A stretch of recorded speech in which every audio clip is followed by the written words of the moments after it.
Kula tangklet ril dari panjenengan. Wonten tiyang maos Quran teng sampinge miso-miso. Kalau gur sekedar omong-omongan mungkin tarkul insot.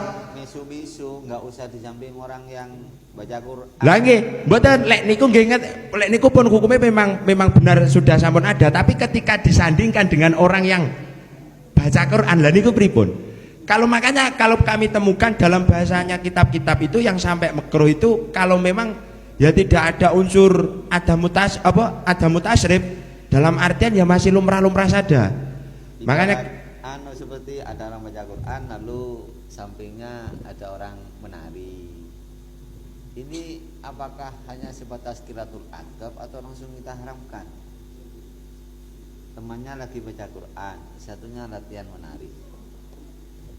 Lek saya umpami ngoten ngeten, ketika ada orang baca Quran minum teh seperti halnya idharatul khumur. Haram napa mboten? Minum teh. Tapi idharahnya seperti idharatul khumur. Ya andaikan diharamkan kenapa kok haram? Ya karena ada mutakrim wau, karena ada suatu hal yang mana itu pendekatannya bahwa minum teh yang kayak seperti orang minum homer di dekat orang Quran menjadi haram. Nah pasti kan tasabuh ya. Lah nggih dari konstruksi ini lho. Jadi kalau tasabuh nggak usah di samping orang Quran, di samping orang tidur tetap haram.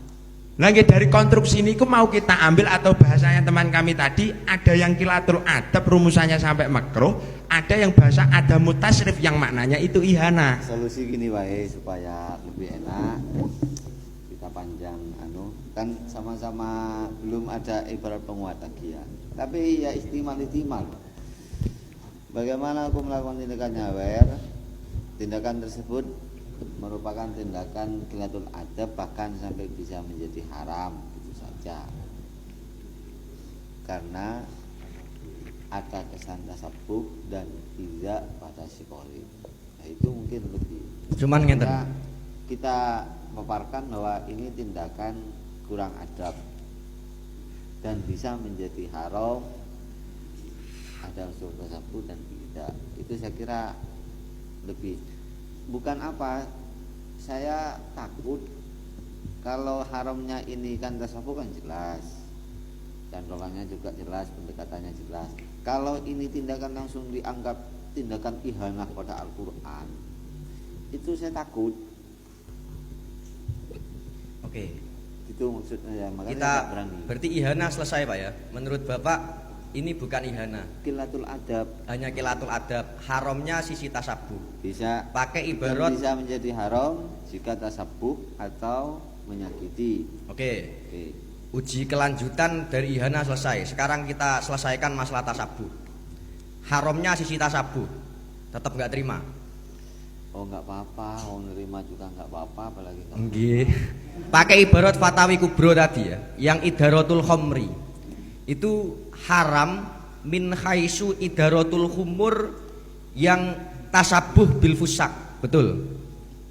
Garis bawahi, orang yang nyawer kori itu bukan dalam rangka tasabuh bil fusak, tapi dalam rangka mengapresiasi. Lah, lantas apakah hal ini berpengaruh? Menurut Bapak berarti nggak berpengaruh karena sudah tasabuh bil fusak sehingga haram. Menurut kami itu perlu dikaji ulang. Tindakan idharatul khomri itu ternyata nggak haram jika motifnya bukan dalam rangka menyerupai tindakan yang identik dengan orang-orang fasik. Bisa haram itu ketika ada motifnya atau ada qasdu tasabuhnya. Tapi ketika dia tahu, oh ini sebenarnya nyawer itu identik dengan fusak loh, cuman saya mengapresiasi bukan dalam rangka tasabuh bil fusak. Ini ternyata hukumnya apa? Hukumnya jawas. Kami bacakan keterusan lanjutan dari ibarat yang idharatul khomri tadi.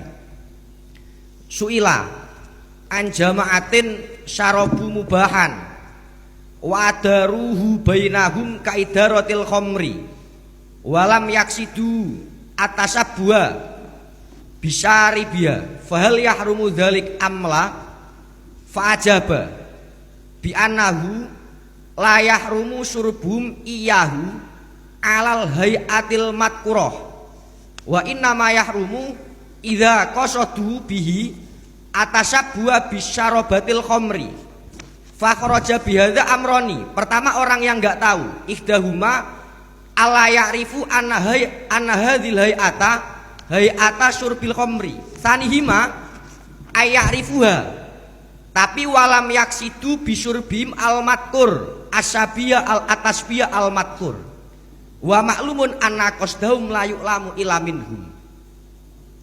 Sehingga untuk menjawab soal dan yang sesuai dengan logis dan logos realistis, ternyata motifnya adalah mengapresiasi kalau dalam soal itu. Sehingga bagaimana hukumnya dalam sisi tasabuhnya, kajian tasabuhnya, maka boleh-boleh saja. Karena keharaman itu muncul jika ada motifnya. Tolong tanggapi. Begini saja, saya akan pas.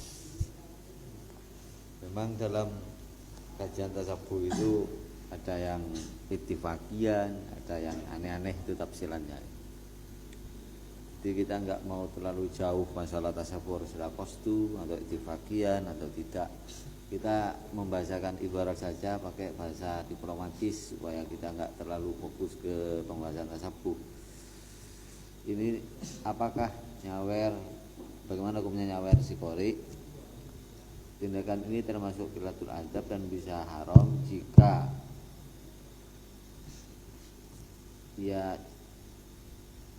tasabuh. Jika tasabuh itu maksudnya jika ada kesan untuk menyerupai orkes atau menyakiti, gitu saja. Artinya apa? Untuk pembahasan tasabuh itu saya tidak terlalu mau terbawa ke sana karena memang kajiannya banyak, seperti bagian atau apa. Ya waktu juga mepet dan saya juga sariawan mau ngomong agak gimana gitu.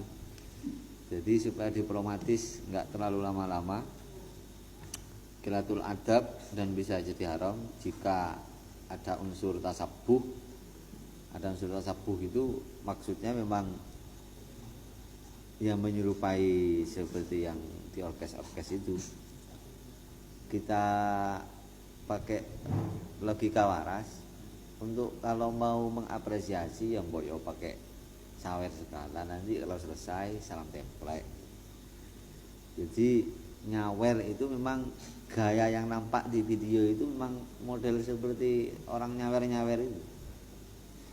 Yang video-video perempuan yang sakit hati itu memang model dan gayanya itu seperti halnya model dan gayanya mereka yang ada di orkes. Bukan bentuk apresiasi, kan sampai sedih itu, sampai trauma orang. Apresiasi ya enggak ke sana. Dan itu tak kira enggak perlu hanya ingin ngomong bahwa tasabuh itu kalau di bagian ada yang marah enggak masalah. Faktanya enggak demikian, faktanya. Terus enggak usah terlalu jauh masalah pembahasan tasabuh. Yang penting rumusan tadi dan itu pas dengan faktanya. Si perempuan tidak, sehingga alasannya tindakan demikian termasuk tindakan yang qillatul adab dan bisa haram karena ada unsur tasabuh dan iza pada shikori. Ngapunten.